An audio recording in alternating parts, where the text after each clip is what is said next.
శుభ్లీ గారు నమస్తే సార్. నమస్తే అన్న. సరే, కొంతమంది అటు ఇటు ఒక రూమర్ అయితే వినపడేది కానీ ప్రస్తుతం కర్ణాటకకి సంబంధించిన బీజేపీ ఎంపీ దాన్ని ఆ, ఆ, కన్ఫర్మ్ చేసినట్టే అనుకోవాలి. ఆ రూమర్ ఏంటంటే బీజేపీకి 400 లోక్సభ సీట్లు వస్తే రాజ్యాంగ పీఠిక నుంచి ఉమ్, సెక్యులర్ లౌకిక రాజ్యం అనేటువంటి ఒక పదాన్ని తొలగిస్తాము అని ఆయన బహిరంగంగానే చెప్పారు. అదేదో ఆఫ్ రికార్డ్గా కూడా కాదు. ఎలా చూడాలి సార్ అసలు ఇది ఎటుపోతోంది? ఆ, ఏ డైరెక్షన్ గుండా వెళ్తున్నాము మనం, ఈ దేశం కానీ ఇది కానీ ఎలా అనిపిస్తుంది మీకు ఒక మైనారిటీ నేతగా? అది అంటారు చూడండి. యాక్చువల్ గా మనం ప్రతి ఒక్కళ్ళు కూడా నేర్చుకుంది ఏంటంటే భిన్నత్వంలో ఏకత్వం, ఇదే దేశ ప్రగతికి మూల మంత్రం అని చెప్పింది. కానీ ఈ రోజు భిన్నత్వంలో ఏకత్వం బదులు ఏ రకంగా అయితే పోలరైజ్ చేస్తే, ఏ రకంగా అయితే రెండు వర్గాలను నిట్ట నిలువున చీల్చి వేస్తే అదే అందరికన్నా పెద్ద అస్త్రం ఈ రోజు ఎన్నికలు గెలవడానికి అని చెప్పేసి చాలా స్పష్టంగా ఉంది. ఇటువంటి మాటలు మీకు ఎప్పుడు వినిపించవండి. ఇటువంటి మాటలు కేవలం వినిపించేటటువంటి సమయం ఏదంటే కేవలం ఎన్నికల సమయంలో ఇటువంటి మాటలన్నీ కూడాను బయటకు వస్తాయి. నిన్న మీరు చూడండి, మీరు ఒక పోలీస్ ఆఫీసరు నమాజ్ చదువుతుంటే ఒక ముస్లిం అతని బూట్ కాల్తో తనటం జరిగింది.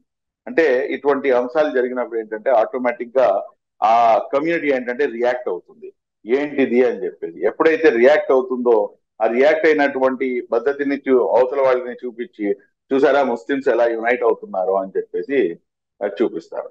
అదే మొన్న జరిగినటువంటి, నేను యాక్చువల్ గా నేను చేయకూడదు, బట్ స్టిల్ ఏంటంటే ఒక ఒకటి జరిగినప్పుడు ఏంటంటే ఆటోమేటిక్ గా కంపారిజన్ అనేది వస్తుంది.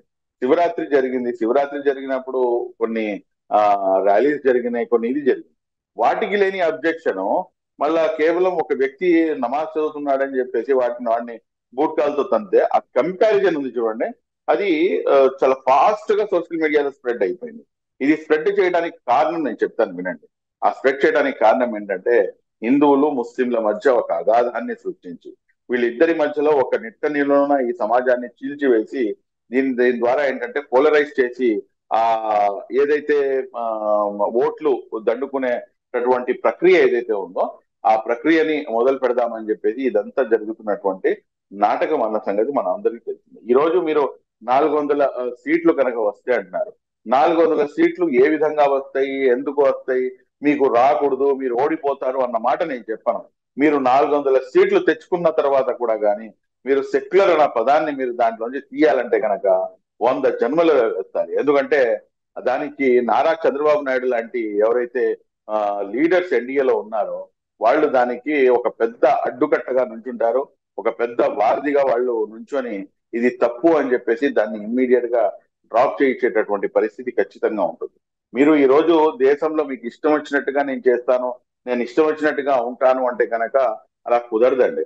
ఆల్రెడీ ఒక మొన్నటి దాకానేమో 370 మన టార్గెట్ అనుకున్నారు, ఇప్పుడేమో 400 మన టార్గెట్ అంటున్నారు. సరే, తప్పు లేదు. రాజకీయ పార్టీ మీరు 400 కాకపోతే మొత్తం 542 కూడా నేనే గెలుస్తామని చెప్పండి. ఎలాగైతే మా జగన్ అన్న 175 కి 175 అంటాడో అలాగే మీరు కూడాను 542 కి 542 అని చెప్పేసి మొత్తం కంప్లీట్ 100% క్లీన్ స్వీప్ అని చెప్పేసి మీరు డంకాపదంగా మీరు దానికి ఇచ్చేయండి. అందులో తప్పులేదు. ఎందుకంటే అది రాజ్యాంగబద్ధంగా మీకు ఉన్నటువంటి హక్కు. కానీ రాజ్యాంగబద్ధంగా మీకు హక్కు కల్పించారు అని చెప్పేసి మీరు ఇష్టం వచ్చినట్టుగా నేను నా రాజ్యాంగాన్ని, నా రాజ్యాంగ పీఠికను నేను మారుస్తాను అంటే కనుక ఇది ఇట్స్ నాట్ పాసిబుల్ అండి. ఇంకోటి ఇక్కడ మీరు గమనించాల్సినటువంటి అంశం ఏంటంటే ఏదైతే ఈ సెక్యులర్ అనే పదాన్ని వీళ్ళు తీస్తాము అని చెప్తున్నారో, ఇది తీయాలంటే కనుక వీళ్ళు 100 చెరువుల నీళ్లు తాపిస్తారండి మొత్తం పొలిటికల్ పార్టీస్ అందరూ కలిసి. ఎందుకంటే మీరు ఒకసారి గమనిస్తే కనుక 31% of the Indian voters have been towards Bharatiya Janata Party, whereas remaining 69% ఇవాళకి కూడాను దానికి వ్యతిరేకంగా ఉన్నాయి అన్న సంగతి మనం మర్చిపోకూడదు.